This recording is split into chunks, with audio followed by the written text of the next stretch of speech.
말씀 보겠습니다. 시편 11편 1절부터 7절입니다. 시편 11편 1절부터 7절입니다.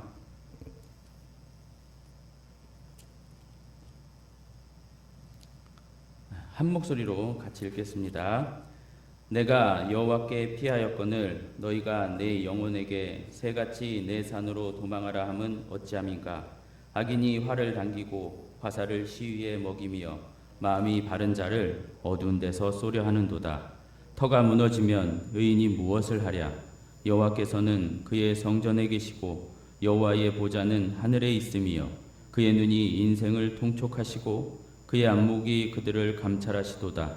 여호와는 의인을 감찰하시고 악인과 폭력을 좋아하는 자를 마음에 미워하시도다.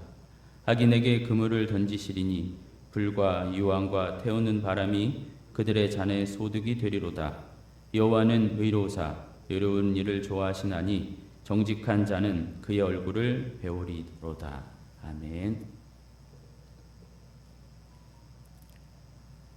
여호와께 피하였거늘 이란 제목으로 말씀을 전하겠습니다. 오늘 본문에 등장하는 오늘 시편 오늘 제목이기도 한 여호와께 피하였거늘, 이 말은 오늘 본문 시편 11편에 시작하는 말이기도 합니다. 히브리 원문으로도 그렇고 우리말 성경으로도 이 여호와께 피하였거늘 이 말이 시작하는 말인데요. 원문을 조금 더 직역을 하면 여호와 안에 내가 피하였다, 완료 형태의 표현입니다. 나는 여호와 안으로 도피해 버렸다, 이런 것이죠. 여호와께 피하였거늘, 여호와께 피하였거늘, 그러니까 여호와께 피한 자, 그게 대체 어떤 자인가? 여호와께 피한다는 것은 어떤 의미인가? 이런 질문을 가지고 오늘 설교를 들으셨으면 합니다. 먼저 오늘 본문 2절을 보시면은요, 악인이 활을 당기고 화살을 시위에 먹이며 마음이 바른 자를 어두운 데서 쏘려 하는도다, 이렇게 되어 있는데요. 이 구절과 아주 유사한 구절이 앞선 10번째 시편 8절과 9절에 있습니다. 8절과 9절을 제가 읽으면 그가 마을 구석진 곳에 앉으며 그 은밀한 곳에서 무죄한 자를 죽이며 그의 눈은 가련한 자를 엿보나이다. 사자가 자기 굴에 엎드림같이 그가 은밀한 곳에 엎드려 가련한 자를 잡으려고 기다리며. 또 오늘 본문 11편 4절과 5절이 이렇게 돼 있어요. 여호와께서는 그의 성전에 계시고 여호와의 보좌는 하늘에 있으며 그의 눈이 인생을 통촉하시고 그의 안목이 그들을 감찰하시도다. 여호와는 의인을 감찰하시고 악인과 폭력을 좋아하는 자를 마음에 미워하시도다, 이렇게 되어 있는데 역시나 유사한 구절을 앞선 10번째 편에서 찾을 수 있습니다. 13절과 14절인데요. 이렇습니다. 어찌하여 악인이 하나님을 멸시하여 그의 마음에 이르기를 주는 감찰하지 아니하리다 하나이까. 주께서 보셨나이다. 주는 재앙과 원한을 감찰하시고 주의 손으로 갚으려 하시오니 외로운 자가 주를 의지하나이다. 주는 벌써부터 고아를 도우시는 이시니이다, 이렇게 되어 있습니다. 말씀드리고자 하는 것은 무엇이냐면요, 이 11편 역시 앞선 시편들의 흐름이나 어떤 내용의 관련성이 있다는 것입니다. 따라서 본 시편 11편 역시 앞선 시편들의 흐름을 염두에 두고서 찬찬히 보신다면 그렇게 어렵거나 또는 엉뚱한 해석을 막을 수 있다는 것이죠. 시편을 연결해서 보지 않고 그냥 한 편 한 편 뚝뚝 떼어서 보게 되면 사실 너무 막막하고 두서도 없는 것 같고 그래요. 그러나 처음부터 이렇게 쭉 이어서 보시면 어느 정도 실마리가 잡힙니다.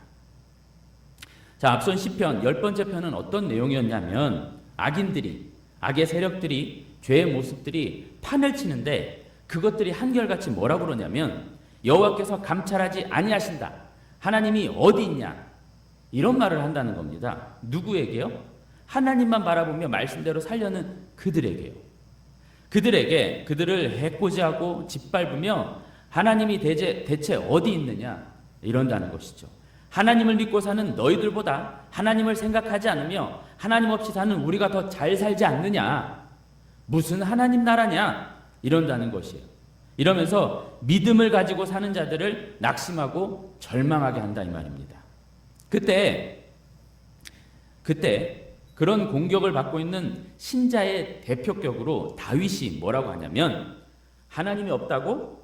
무슨 소리야? 하나님은 분명히 계셔. 너희들 눈에 보이는 것이 다가 아니야. 하나님은 지금도 너희와 우리를 하감하고 계셔. 감찰하고 계셔. 이런 믿음의 고백을 하지요. 후반부에 들어서 뭐 특별하게 나아진 것이나, 그러니까 뭐 하나님이 찾아오셔서 다윗의 편을 들어주신다거나, 막 불이 하늘에서 떨어진다거나, 다윗의 상황이 역전이 되거나, 그런 건 없어요. 앞선 시편에 그런 건 없습니다. 전혀 없습니다. 그래, 다윗 말이 맞다. 이 흔한 동의도 찾을 수가 없습니다. 그저 다윗의 믿음의 고백만 있을 뿐이에요. 하나님 계셔. 이 믿음의 고백만 있을 뿐입니다. 성경이 무슨 말을 하는 것일까요? 신자는 사방으로 우겨쌈을 당하는 그때, 정말 진퇴양난이요 설상가상의 그때가 바로 믿음이 발휘되는 때라는 것을 아는 자이며, 그렇게 믿음을 발휘하며 살아내야 하는 자라는 말이에요. 믿음은 그 믿음을 드러낼 수 없는 상황에서 드러내지는 것. 믿음은 눈앞에 도무지 뭐 아무것도 나아진 것이 없는 그런 상황에서, 전혀 어떻게 할 수 없는 그 현실 속에서 발휘되는 것, 그것이 믿음이란 말이죠. 나아가 하나님은 우리 신자가 그렇게 믿음을 발휘하며 살아내길 바라십니다. 모든 세상, 온 세상이 다 하나님을 부정하고 부인하고, 나아가 하나님을 믿는 우리까지 경멸하고 비난하더라도, 또 그것 말고라도 삶 속에서 갖가지 문제와 환난을 만났을 때에 그 속에서 아랑곳하지 않고 더욱 하나님을 신뢰하며 신자로서의 본분에 충실하며 살길 바라신다는 것입니다. 바로 그 믿음이 있느냐, 그 믿음을 발휘하며 사느냐, 내가 올 때 믿음을 보겠느냐, 이 물음에 네 라고 답하는 것이, 이것이 앞선 시편 10번째 편의 내용이었습니다. 오늘 11편은 바로 그런 믿음, 즉 하나님만 바라보는 그 믿음을 가진 다윗이 또 등장하는데요. 그 다윗이 이래요. 나는 이미 그렇게 하나님께 피해 있어. 나는 그렇게 하나님께 피해 있어. 다윗이 그렇게 하나님만 바라보며 하나님께 피해 있어 라는데, 이제 주변에서 여러 다른 얘기가 이렇게 있는 겁니다. 1절부터 3절을 다시 읽어보겠습니다. 같이 읽어볼게요. 시작. 내가 여호와께 피하였거늘 너희가 내 영혼에게 새같이 네 산으로 도망하라 함은 어찌함인가. 악인이 활을 당기고 화살을 시위에 먹이며 마음이 바른 자를 어두운 데서 쏘려 하는도다. 터가 무너지면 의인이 무엇을 하랴. 내가 그렇게 여호와께 피하여 있는데 왜 너희는 내게 새야 네 산으로 도망하라. 악한 사냥꾼이 활 시위를 당기고 그 활을 고정하여 너 마음이 바른 자 너를 어두운 데서 쏘려고 한다.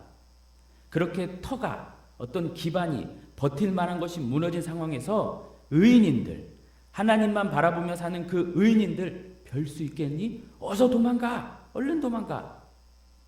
다윗에게 어떤 일인지 모르지만 위험이 찾아왔나 봐요. 사울에게 쫓기는 상황일런지, 아니면 자신의 아들 압살롬에게 쫓기는 상황일런지, 그도 아니면 다윗의 도움을 받은 자들이 다윗을 배신한 상황일런지 자세한 것은 알 수 없지만 여하간 어려움에 봉착한 다윗입니다. 그러나 언급했다시피 이 다윗은 이미 하나님만 바라보는 자로 하나님께 피해 있는 자입니다. 믿음으로 그렇게 주만 바라보는 자인데, 다윗의 주변인들이 다급하게 말해요. 뭐라고요? 마치 쫓기는 새를 보듯이 어서 네 산으로 도망하라는 겁니다. 왜요? 악한 자가, 사냥꾼 같은 자가 활 시위를 당기고 화살을 겨냥한 채, 그것도 어디에서 겨냥해요? 어두운 데서, 안 보이는 데서 쏘려고 하니까 어서 네 산으로 도망하라는 겁니다.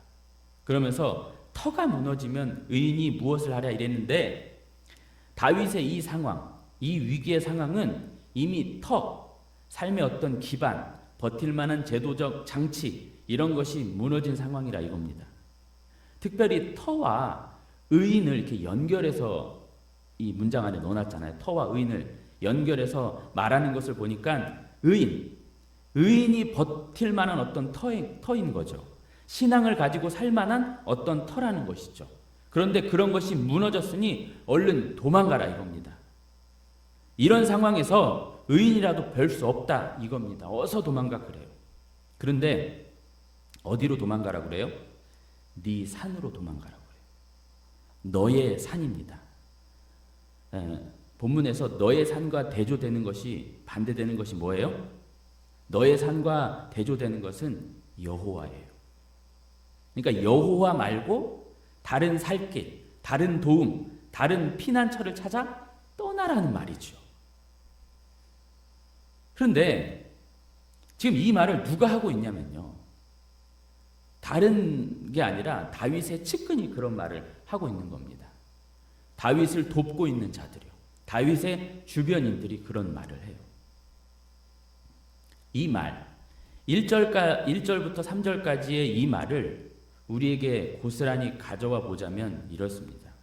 우리가 신앙생활을 영위하다 보면 오늘 본문의 다윗처럼 어려움을 당하게 됩니다. 악한 자들, 악한 것들, 재앙이나 문제들 그런 것들이 찾아와요. 그렇죠? 그런데 그런 것들은 대체적으로 어디서 오냐면 어두운 데서 옵니다. 알 수 없는 곳에서, 전혀 예측할 수 없는 곳에서 찾아온다 이 말입니다. 그때 예수님을 믿는 우리 신자들은 각오하고 믿음으로 반응하며 버티고 이겨내려고 합니다. 한번 해보려고 해요. 믿음으로 반응해보려고 한다 이겁니다. 하지만 그때 꼭 오늘 이 다윗의 측근들과 같은 이들이 나쁜 훈수를 둬요. 믿음으로 버티려는 자들을 회방한단 말이죠. 맥 빠지고 김 빠지는 소리들을 하며 믿음으로 반응하지 못하게 한다 이겁니다. 그러면서 별의별 세속의 방법이나 잔재주, 처세술을 가르쳐줘요. 신앙보다는 생존을 더 강조해요. 현실이니 뭐니 하면서 참으로 믿음 없는 얘기, 믿음이 아닌 얘기를 쏟아내요. 신앙보다는 생존을, 현실을 운운하면서 그것이, 그러니까 생존과 현실을 운운하는 것이 마치 지혜인 양 말을 합니다. 일단 살고 보라며 지금은 믿음이 아니라 너의 산, 즉 다른 도움, 다른 피난처를 찾아야 한다며 일종의 타협을, 다른 길을, 세상의 방법을, 적당한 신앙을 들이밀어요. 그런데 사실 그 생존, 현실이 정말 목숨이 경각에 달릴 만큼 그러한 문제이냐 하면 그런 것도 아닙니다. 정말 생명과 재산에 심각한 타격을 유발하는 문제이냐? 아니요, 그런 것도 아니에요. 조금 내 이미지의 어떤 실추나 크지 않은 실리 이런 것에 대한 손해. 그러니까 마치 시험 기간인데 주일에 아이를 학원에 보내냐 마냐 이런 문제들. 그 정도의 어려움. 이런 것 앞에도 너무 현실과 생존을 운운하며 신앙을 내려놓게 만든다 이겁니다. 참 깊이 생각을 해볼 문제예요. 그런데 1절과 3절 이것을 우리에게 대입했을 때 여기서 더 큰 문제는 무엇인지 아십니까? 더 큰 문제는 그렇다면 과연 여호와께 피한다는 것은 뭐냐 이겁니다. 여호와께 피한다는 것, 하나님만 의지한다는 것, 그것이 구체적으로 뭐냐 이거죠. 주님만 꼭 믿고 사는 것. 뭐 그러면 아무것도 하지 말고 마치 입 벌리고 앉아서 감이 떨어지길 기다려 하냐 이 말이죠. 여러분 주님만 바라본다는 것이 무엇입니까? 예를 들어 지금 이런 코로나라는 전무후무한 전 지구적 재난 앞에서 대체 믿음으로 산다는 것은 무엇이냐 이겁니다. 여러분은 어떤 답을 가지고 계십니까? 세상이 우리로 예배를 못하게 막고 있다 이렇게 여기면서 그렇게 일사각오의 정신으로 이 예배당을 나와 예배 드려야 하는 것일까요? 아니면 세상 국가가 하라는 대로 고분고분하게 이렇게 따라줘야 하는 것일까요? 어느 것이 믿음이 있는 태도요? 하나님께서 원하시는 모습일까요? 대체 오늘 제목처럼 여호와께 피한다는 것, 믿음으로 반응한다는 것이 무슨 말일까요? 이제 1절부터 3절까지 말하고 있는 그들에게 다윗이 대답해요. 4절부터 7절까지가 다윗의 대답이에요. 뭐라고 하는지 한번 보겠습니다. 4절, 여호와께서는 그의 성전에 계시고, 성막이겠죠. 다윗 당시에는 성전이 없었으니까 성막에 계시고 여호와의 보좌는 하늘에 있으며, 다시요, 여호와께서는 그의 성전에 계시고 여호와의 보좌는 하늘에 있으며. 어디 계신다는 말이에요? 여호와께서 성막에 계신다는 거예요? 하늘에 계신다는 거예요? 그 여호와는 성막에 계시는 것 같지만 실상 그분이 계신 곳은 하늘 보좌라는 말이겠죠. 성막은 가까이 계신, 이스라엘과 친밀하게 계신 그런 하나님을 말하는 것이고, 하늘 보좌는 멀리 계신, 아주 크신, 지존하신, 헤아릴 수 없는 그런 주님을 말하는 것입니다. 주관자, 우주의 주관자. 그러니까 내재와 초월, 가까이 계시기도 하지만 진짜 멀고 크신 하나님, 내재와 초월, 그걸 말하는 것인데요. 하나님은 우리를 위해 우리에게 오사 우리와 교제해 주시는, 참으로 낮아지시고 참으로 긍휼을 베푸시며 참으로 친밀하고 가까운 분이시기도 하지만, 그분은 감히 범접할 수 없는 지극히 크신, 우리와 존재적 격차가 상상할 수 없이 크신, 우리를 초월해 계신 분이라 이겁니다. 좀 과격하게 말씀드리면 하나님은 성막 안에, 건물 안에 갇혀 있는 다른 우상들과 별 차이가 없는 그런 분이 아니라 이것이죠. 성막을 초월하여, 건물을 초월하여, 눈에 보이는 것을 초월하여 그 높은 하늘 보좌에 좌정하신 분이라 이겁니다. 가히 어마무시한, 지극히 높으신 전 우주의 주관자라 이겁니다. 온 우주의 하나님이라 이거죠. 그러한 분께서 무엇을 하시냐면 그 하늘 보좌에서 인생들을 통촉하시고 감찰하신다는 겁니다. 여기서 통촉하신다는 말은 지켜보시고 살펴보시고 꿰뚫어 보신다는 거예요. 그리고 감찰이란 말은 5절에도 동일하게 쓰인 이 감찰이란 말은 히브리 말로 반이라고 하는데 시험하시다, 단련하시다 이 말입니다. 욥기에 그가 나를 단련하신 후에 내가 순금같이 되어 나오리다. 그 욥기에 단련하신 후에 거기서 쓰인 단어가 요 단어예요. 단련, 재련. 불로써 금속을 다듬을 때 그것을 재련이라고 하잖아요. 재련, 단련, 감찰, 시험 다 원어상 한 가지예요. 그러니까 하늘 보좌에서 모든 인생들을 다 보신다는 말씀인데, 5절에 보면 그 하나님께서 유독 더욱 관심을 갖고 보시는 자들이 있으니 누구예요? 의인입니다. 그분은 의인에게 관심이 있으세요. 의인에게 관심을 가지고 보시는데 어떻게 보시냐면 앞서 말씀드린 대로 시험하여 보신다는 거예요. 감찰하여 보신다는 거예요. 단련하신다는 겁니다. 하나님은 의인들을 단련하시면서 지켜보신다는 거예요. 얼만큼 단련됐지? 이렇게 보신다는 거죠. 이 말씀이 보통 말씀이 아니더라고요. 자, 보세요. 감찰, 시험, 단련, 재련 다 같은 말이라고 했습니다. 그런데 성경 전체에서 살피자면 하나님께서 당신의 택한 백성들을 감찰, 시험하실 때, 단련하실 때 마치 무엇과 같다고 표현했냐면 불같은 시험, 또 불로 연단이 재련이니까, 즉 불로 하신다는 거예요. 불. 그런데 6절에 악인들에게도 똑같이 뭐를 주신다고 했냐면 불과 유황, 뜨거운 바람, 다 불과 관련된 용어들인 거예요. 악인들에게도 불이 가요. 의인들에게도 불이 가고 악인들에게도 불이 간다 이 말입니다. 같은 불이에요. 같은 불.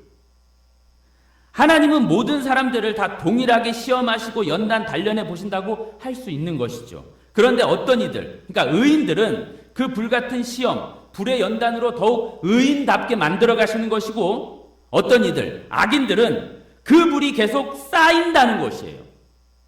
의인들은 그 불로 단련시키고 악인들은 그 불이 쌓여간다는 것이죠.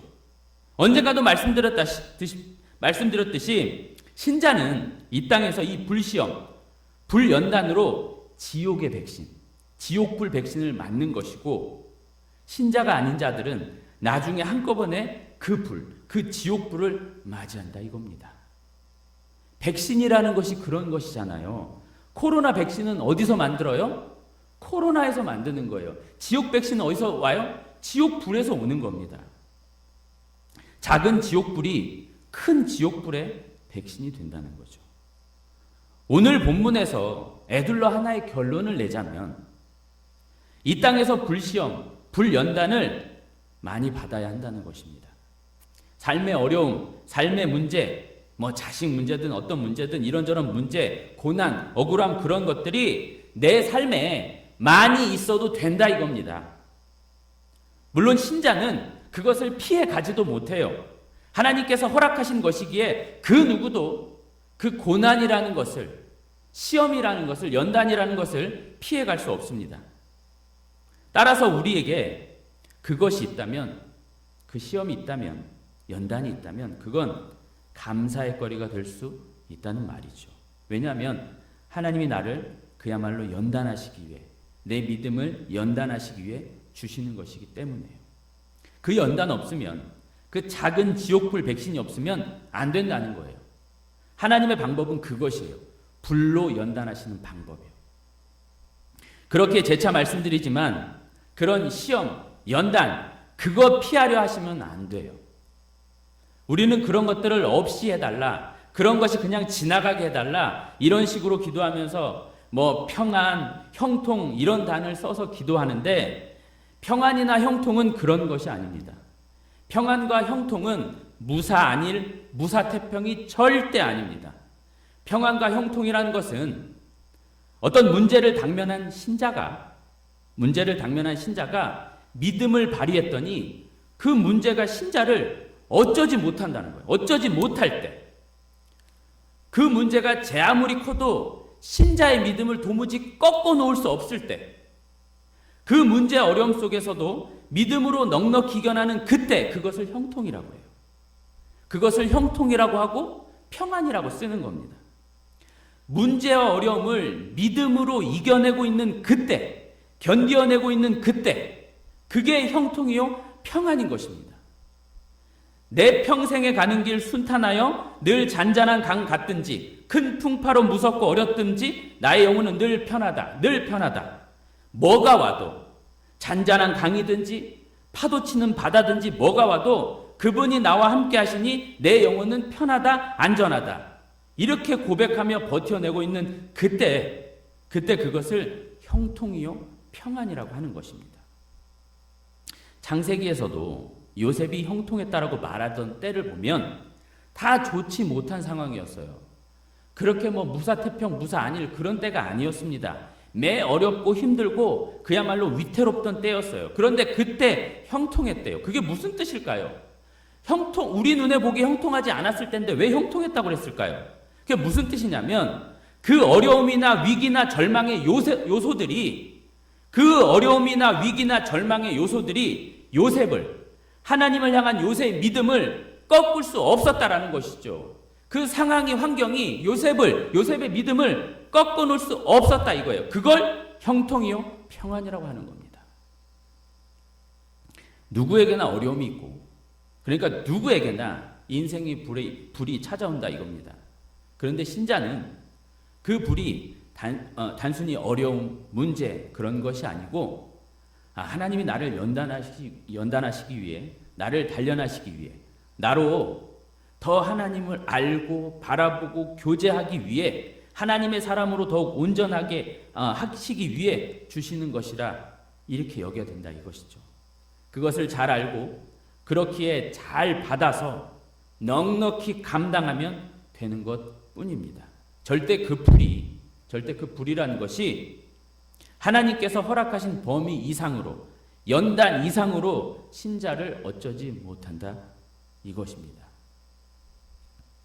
자, 여러분, 앞서 질문한 대로 여호와께 피한다는 것이 무엇일까요? 믿음으로 반응한다는 것이 무엇일까요? 말씀드린 대로 그 하나님을 알며 하나님께서 하시는 일을 알고 그 하나님의 뜻에 맞게 반응하는 것. 하나님을 알고 하나님께서 하시는 일을 알고 그 하나님의 뜻에 맞게 반응하는 것. 근데 여기서 방점은 하나님이죠. 하나님. 다윗은요, 문제에 앞서 이미 하나님께 피한 자, 즉 하나님만 의지하고 하나님만 바라보고 있었어요. 문제가 찾아온 그때에도 다윗은 그들에게 담대하게 말해요. 하나님이 계시잖아. 그분이 어떤 분이시니? 그분은 하늘에 계셔서 우리 신자들을 감찰, 시험, 연단하시는 분 아니니? 그 하나님 아니니? 이렇게 반응해요. 그런데 다윗의 주변인들은 무엇을 봐요? 문제를 봐요. 어서 도망가, 어서 피해, 지금 이 마당에 무슨 하나님이니? 이러면서 문제만 봅니다. 그들에겐 하나님이 없어요. 하나님이나 하나님에 관한 지식이 부재합니다. 그러니까 자연히 뭐만 보여요? 문제만 보일 뿐입니다. 그래서 문제 앞에 주눅이 들 뿐이에요. 문제 앞에 연약해질 뿐입니다. 문제 앞에 걱정부터 일어나는 것이죠. 우리가 과연 어떠한 문제에 당면했을 때 어떻게 처신하는가? 어떻게 대처하는가? 어떤 방향성을 가지고 나아가는가? 어디에 주목하고 어디에 시선을 두는가? 이것은 결국 우리 안에 그 하나님이 크게 차지하고 있는가? 즉 하나님과 그분에 관한 지식으로 가득 차 있는가? 그렇지 않은가의 문제로 귀결된다 할 수 있습니다. 여호와께 피한 자, 여호와만 바라보는 자, 그분을 믿는 믿음으로 산다는 것, 그것이 과연 무엇이냐의 질문은 내 안에 과연 하나님과 그분에 관한 지식이 얼마나 있는가? 이렇게 돌려 말할 수 있는 것이죠. 동의하십니까? 여러분, 다윗이 마냥저냥 하나님께 피하여 있는 자가 아닙니다. 그냥 기도하며 대충 살아낸 자가 절대 아니에요. 그 다윗은 하나님에 대한 지식이 있었고 하나님의 계획을 알고 하나님의 약속을 믿으며 그 하나님을 알며 그 하나님을 누구보다 진지하게 대했던 자예요.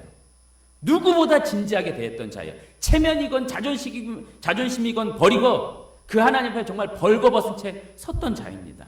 그야말로 인격적으로 대했던 자예요. 그럼 이런 생각이 들지 않으세요? 대체 그 다윗과 같으려면 어떻게 해야 되나? 무엇이 문제인가? 그 질문을 가지고 악인들을 좀 보겠습니다. 악인들. 5절 하반절에 보시면 악인과 폭력을 좋아하는 자를 마음에 미워하시도다. 누가 미워하세요? 여호와가 악인과 폭력을 좋아하는 자를 마음에 미워하신다. 이래요. 하나님께서 미워하시는 악인과 폭력을 좋아하는 자. 이들이 어떤 자예요? 이들이 앞선 시편에서도 10번째 편에서도 우리가 확인했지만 결국 하나님 없이 사는 자들이에요. 하나님의 법칙이 아닌, 하나님의 말씀이 아닌 세상에서 통용되는 그런 법칙이나 사고로 사는 자들이죠. 어떤 면에서 다윗의 측근도 포함될 수 있습니다. 이들 모두는 하나님 없이, 하나님의 간섭 없이 제 잘난 맛에 사는 자들이에요. 하나님을 의존하거나 하나님을 제대로 믿지 않습니다. 하나님을 염두에 두고 살아가지 않습니다. 어떠한 일에 있어서 하나님을 떠올리지 않습니다. 왜요? 이미 가진 자기의 힘으로 자신의 배경으로 그렇게 살아가거든요. 때때로 하나님 앞에 나오긴 하나 온전하게 제대로 바른 그런 상태로 자세로 나오지는 않습니다. 체면상 적당하게 자신의 그 알량한 자존심은 그대로 둔 채 그렇게 그냥 하나님 앞에 나와와요. 그들은 이런저런 연단이나 시험 원치도 않습니다. 그런 것을 극복하기 위해 죽기 살기로 일하고 돈 벌고 자신의 성을 쌓아놓을 뿐입니다. 그런 재난, 그런 어려움 내가 벌어놓은 것으로 다 해결하면 되지. 이런 사고방식이죠. 인생을 살아감에 있어 하나님을 의식하고 하나님의 방법대로 살아가기보다는 세상의 방법을 훨씬 좋아하고 그 세상의 방법을 훨씬 쉽게 찾고 즐겨하며 세상의 그 힘, 그 재주, 그 세상의 것들을 마음에 가득 담아두고 마음에 소망하지요. 이것이 우리가 그동안 계속 살폈던 악인들, 죄인들, 세상의 모습이었어요.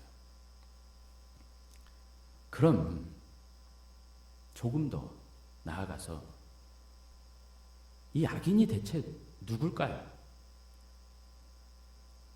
이 악인이 대체 누구라고 생각하세요? 여러분, 오늘 시편에서, 오늘 시편 11편 본문에서 나를 찾는다면 나는 누구와 같은 자일까요? 그 악인이 내가 아닐까요? 예수님이 바리새인들더러 그러셨죠. 나는 의인, 자칭 의인이라 한 자를 부르러 온 것이 아니라 누구를?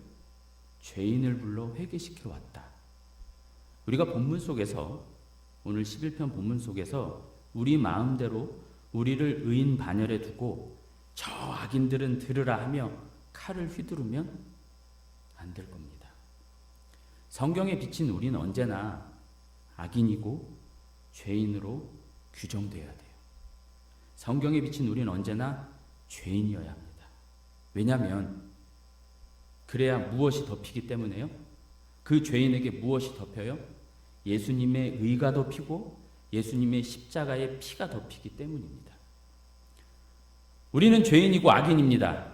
그래서 6절에 그 불, 유황, 태우는 바람, 즉 지옥불을 받아 마땅한 자이죠. 그 지옥불은 우리 겁니다.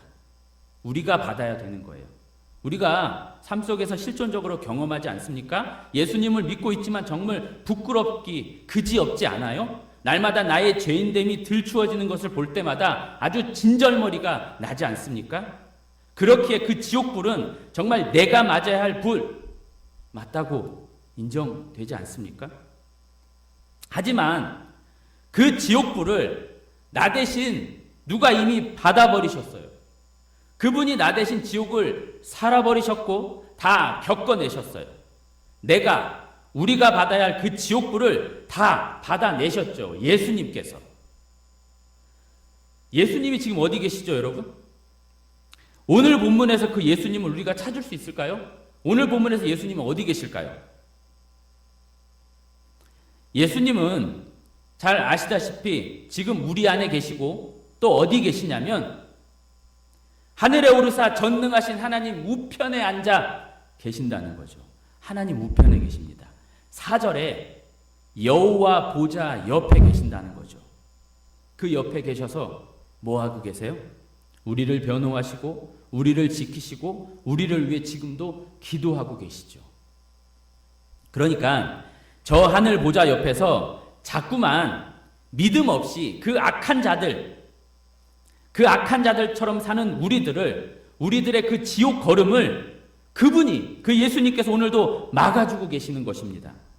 바로 그분이 우리의 예수님이고 그분이 우리의 하나님이세요.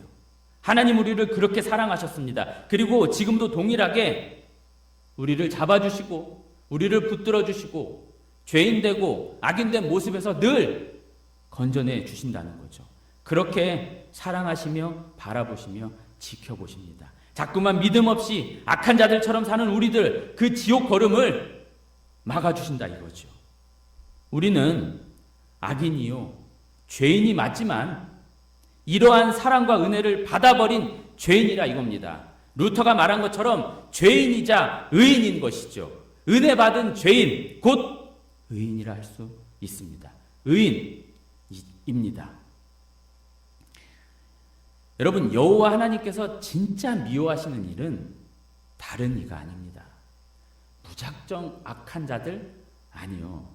성경을 잘 보셔야 되는데 여호와 하나님께서 진짜 미워하시는 이는 바로 앞서 말한 그러한 하나님을 모르는 자, 이렇게 은혜롭고 자비로우신 하나님을 인정하지 않고 무시하며 사는 자, 그 은혜를, 그 사랑을 모르고 살고 있는 자, 그 은혜와 사랑에 도무지 관심을 갖지 못한 자, 지금도 그 하늘에 계셔서 우리를 바라보시며 기도하시며 우리에게 베푸신 은혜를 거두지 않는 그 예수님을 모르는 자, 그런 자들이 여호와 하나님께서 진짜 미워하시는 이라 할 수 있어요.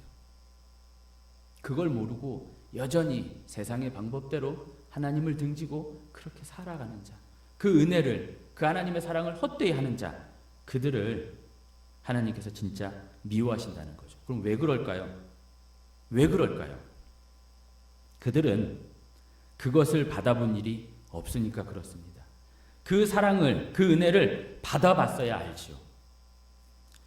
그리고 그 사랑을 받아보지 못했다는 말은 자신이 악인이요 죄인인지 모르기 때문입니다. 자신이 얼마나 추악하고 버러지 같은 죄인인지 도무지 알지 못하기 때문에, 그래서 그 죄인으로 어떤 벌을 받아야 마땅하고 어떤 대가를 받아야 하는지 알지 못하기 때문에 그런 자들에게 은혜가 은혜될 수 없는 것입니다. 그러므로 하나님을 안다는 것은 자신의 죄가 무엇인지, 얼마나 무섭고 참담하며 징그럽고 큰 것인지를 아는 것이에요. 하나님을 안다는 것은 그 죄가, 그 무시무시한 죄가, 그 죄의 결과가, 죄의 대가가 얼마나 무섭고 처참하고 무시무시한 것인지를 아는 것입니다. 하나님을 안다는 것은 그 무시무시한 죄와 죄의 결과를 알면서도 도무지 방법이 없고 해결할 수 없고 그저 끝도 없는 걱정과 근심과 두려움에 사로잡혀서 이제 어떡하나 이제 어떡하나 하며 벌벌 떠는 것입니다. 바로 거기서 그 두려움과 고통에서 하나님을 안다는 것은 예수님밖에 답이 없구나, 이것을 아는 것이죠. 그저 이 예수님만 꼭 붙드는 것, 그거 말고는 답이 없다, 이것까지를 아는 것이죠. 그것을 안다면, 그 예수님의 은혜를 안다면, 그러한 은혜를 받았다면 악인의 길에서 돌아서지는 것입니다. 돌아설 수밖에 없는 것이죠. 어디로부터 돌아서요?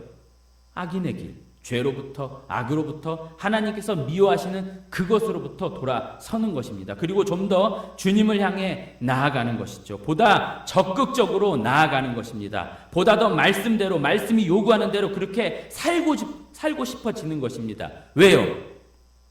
하나님께서 자신에게 베푸신 사랑이, 그 은혜가 무엇인지 알기 때문에요. 그 사랑을 내가 아는데, 그 은혜를 내가 아는데, 그게 내 가슴에 있는데, 그리고 지금도 여전히 그분께서 날 위해 기도하고 계시는데 악한 길로 가지 못하지요.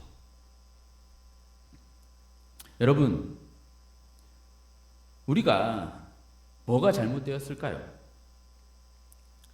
무엇을 회개하며 나아가야 할까요? 저는 다른 무엇보다도요, 우리가 예수님 때문에 산 자인 우리가 그 예수님을 너무 모르는 것은 아닌가. 그 예수님을 너무 몰라준다 이 말입니다. 눈물을 잃은 세대가 되어버렸어요. 눈물을 잃어버린 교회가 되어버렸습니다. 어떻게 예수님의 십자가를 말하는데 눈물이 흐르지 않고, 예수님의 은혜를 쏟아내는데 눈물이 흐르지 않으며, 70일에서 다른 것은 다 잊어도 예수님의 은혜, 그것만 있으면 된다라고 말씀을 하시는데도 전혀 우리에겐 감흥이 없어요. 왜 우린 이렇게 절절함이 없어졌을까요? 왜 그 절절함을 이렇게 잊었을까요? 생명보다 귀한 예수 찾지만 그 말에 힘이 없습니다. 마지막으로 7절에 여호와는 의로우사 의로운 일을 좋아하시나니 정직한 자는 그의 얼굴을 배우리다. 근데 여기 정직한 자가 누구냐면요, 2절에 마음이 바른 자예요. 원문으로 보면 똑같은 단어를 썼어요. 정직한 자나 마음이 바른 자나 똑같다는 거예요. 자, 보세요. 여호와는 의로우사 의로운 일을 좋아하시나니 정직한 자는 그의 얼굴을 배우리다 그랬습니다. 그러니까 의로우신 여호와께서 의로운 일을 좋아하시는데, 그 의로운 일이란 뭐냐면 정직한 자가 그의 얼굴을 보는 것이에요. 그런데 정직한 자가 누구라고 했냐면 2절에 마음이 바른 자라고 그랬어요. 그럼 이 마음이 바른 자가 여호와의 얼굴을 보는 자예요. 그렇죠? 마음이 바른 자가 여호와의 얼굴을 보는 자예요. 그 마음이 바르기에 여호와를 보는 자. 그럼 마음이 바르기에 여호와를 보는 자는 어떤 자예요? 결국 여호와께 피한 자입니다. 하나님께서 원하시는 것 다른 것이 아닙니다. 그 여호와께 피하는 것입니다. 그 여호와를 붙드는 믿음을 가지는 것. 그런데 그 믿음이란 결국 하나님을 알고 하나님에 대한 지식을 갖는 것이죠. 내 안에 하나님으로 가득한 것이죠. 그래서 어떻게 해요? 하나님을 보는 거예요. 내 안에 계신 하나님을 보는 것. 나아가 어떤 상황이든 하나님이 먼저 떠오르고 그분을 보는 것처럼 떠올려지고 그분을 의식하며 잘 가던 길일지라도 멈춰서서 이게 바른 길인가? 그분께서 원하시는 길인가? 이렇게 찾는 것입니다. 그런데 이런 자는 다시 어떤 자라 할 수 있냐면 앞서도 말씀드린 대로 진짜 구원받은 자예요. 진짜 은혜를 아는 자예요.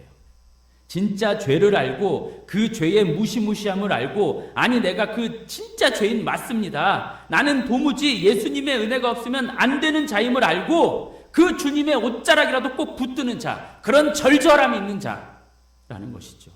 은혜와 사랑을 진짜 알아서 누가 붙들라고 하지 않아도 붙드는 자죠. 사랑하는 자예요. 절절하게 진지하게 정말 그 심령 속에 주님으로 가득한 자. 그것입니다. 그 자가 하나님께 피하는 자, 여호와께 피하는 자, 또 하나님만 보이는 자.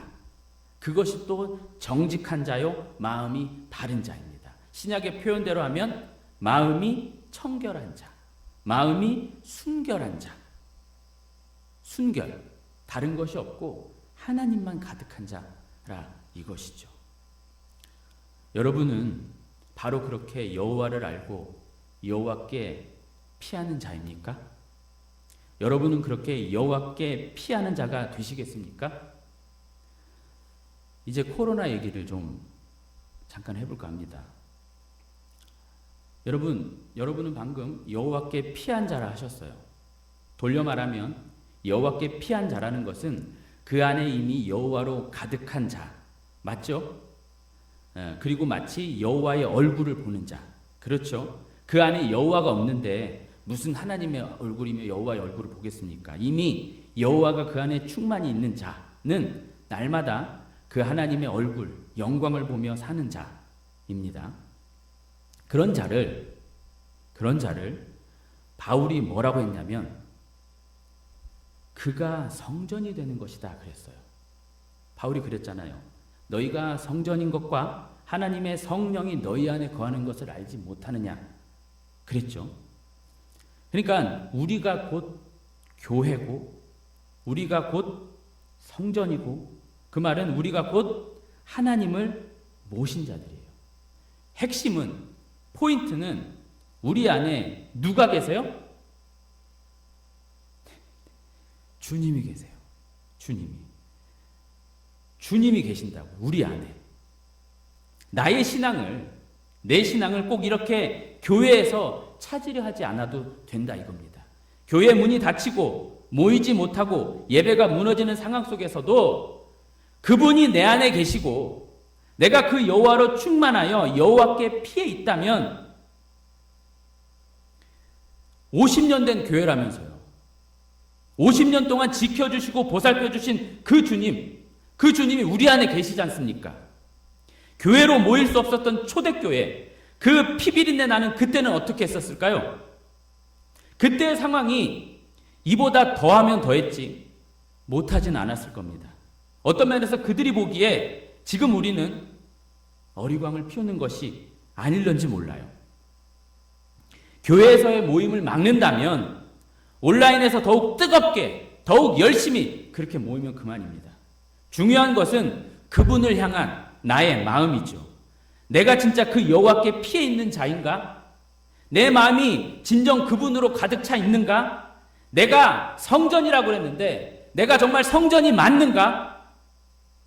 내가 주님의 그 십자가의 은혜를 제대로 알며 사는 자 맞는가? 지금은 여러 정황상 당국의 방역 지침을 준수하고 지금 허락되는 이 상황에서 어떻게 바른 신앙생활을 영위할 것인가를 고민할 때입니다.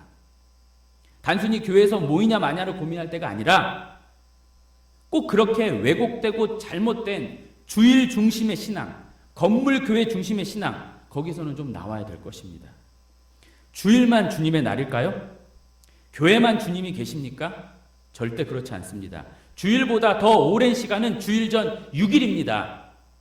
교회에 나와 있는 시간보다 더 오래 머무는 곳은 내 가정이고 사업장이고 직장이고 학교입니다. 그렇기에 더 고민하고 더 분투하고 더 치열한 것이 6일이고 그 가정, 사업장, 직장, 학교입니다.